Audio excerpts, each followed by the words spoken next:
Hello everyone, কি অবস্থা সবার?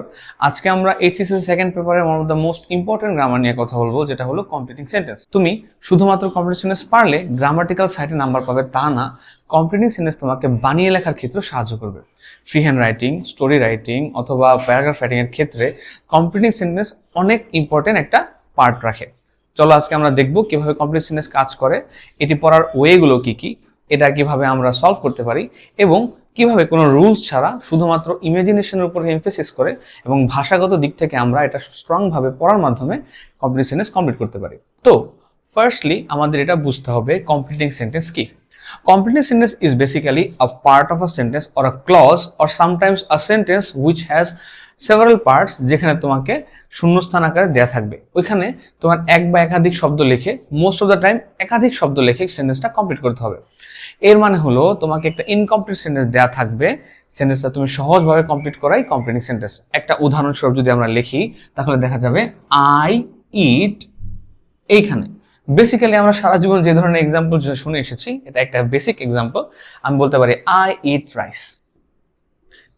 এখন আমি যদি এইটুকের ভিতরে আমাদের সেন্টেন্সটা শেষ করে দিই তাও চলবে, কিন্তু আমরা এটাকে এলাবোরেট করতে পারি। যেমন I eat rice when I am hungry. এখানে আমি কি করলাম, আমার সেন্টেন্সটা আমি এক্সটেন্ড করলাম। এভাবেই কমপ্লিট সেন্টেন্স শেষ করা হয়। এবার এই গ্রামাটিক্যাল পার্টটি জানতে হলে বা এটা ভালোভাবে অ্যান্সার করতে হলে তোমার কি কি রুলস শিখতে হবে। ওয়েল, ছোটবেলা থেকে আমরা রুলস পড়ে আসার কারণে আমাদের মনে হয় যে আমরা এই গ্রামারটার জন্য রুলস লাগবে। আসলে অনেক গ্রামাটিক্যাল পার্টই তোমাদের রুলস রেগুলেশন ছাড়া পড়া যায়। এই গ্রামারের জন্য আমাদের কোনো রুলস লাগবে না। আমরা যেটা করব, আমরা আমাদের ইমাজিনেশনের উপরে ফোকাস করব। যেমন আমরা যখন কথা বলি বা আমরা যখন একটি ভাষা নতুন করে শিখি, আমরা সেই ভাষাতে কথা বলা বা ভাষা সম্বন্ধে চিন্তা করা শুরু করি। সবার প্রথম কাজ হলো আমাদের যে চিন্তাটা আসবে আমাদের মাথায়, সেই চিন্তাটাকে বাংলা থেকে ইংলিশে ট্রান্সলেট করা এবং লিখতে পারা। এটার খুব ইজি ওয়ে আছে। এখন আমরা 5টা প্র্যাকটিস করব এই বোর্ডে। এই 5টা সেন্টেন্স আমি লেখার পর বাকিটুক তোমরা কমপ্লিট করবে। It can be different parts. আমার লেখার সাথে তোমাদের অ্যান্সারটা মিলতে হবে এরকম না, কিন্তু তোমাদের ইমাজিন করে চেষ্টা করতে হবে যাতে আমরা সেন্টেন্সটা কমপ্লিট করতে পারি। এবার আমরা যেটা করব, আমরা এই সেন্টেন্সগুলো অবজার্ভ করব। এখানে 5টা সেন্টেন্স দেওয়া আছে যেগুলো তোমরা নিজেরা নিজের মতো কমপ্লিট করার চেষ্টা করবে। আমার উত্তর এবং তোমাদের উত্তর মিলতে হবে এরকম না। যখন তুমি একটি ভাষা যথেষ্ট ভালোভাবে বুঝতে পারবে তখনই তুমি সেটা নিয়ে ইমাজিন করতে পারবে। তার মানে যদি তোমার কাছে এটার অর্থ বোঝার পরে বাকিটুকু ইংলিশে ইমাজিন করতে কষ্ট হয়, তুমি বাংলায় ইমাজিন করার চেষ্টা করবে, বাংলায় লেখার চেষ্টা করবে বাকিটুকু। এরপরে তুমি ওই অংশটুকু ইংলিশে ট্রান্সলেট করার চেষ্টা করবে। চলো আমরা একটা একটা করে দেখি। এখানে বলা আছে আই ইট ওয়েন, আমি খাই যখন।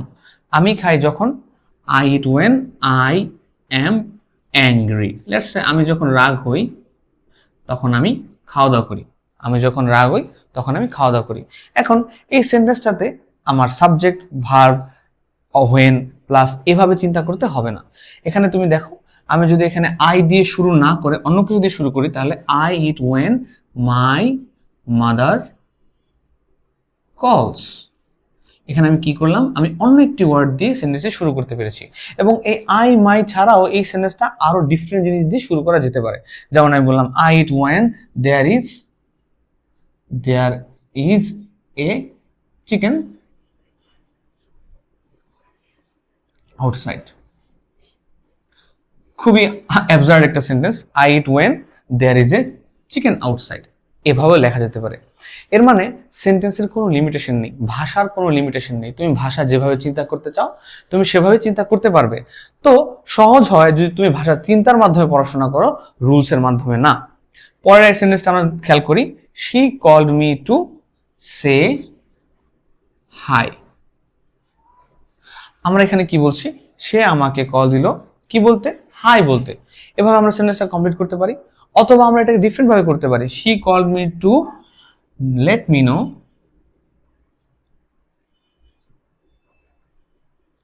About her. এভাবে আমরা সেন্টেন্সটা শুরু করতে পারি। Again there is no limitation, তুমি সেন্টেন্সটা যেভাবে মনে চায় সেভাবে শুরু করতে পারবে।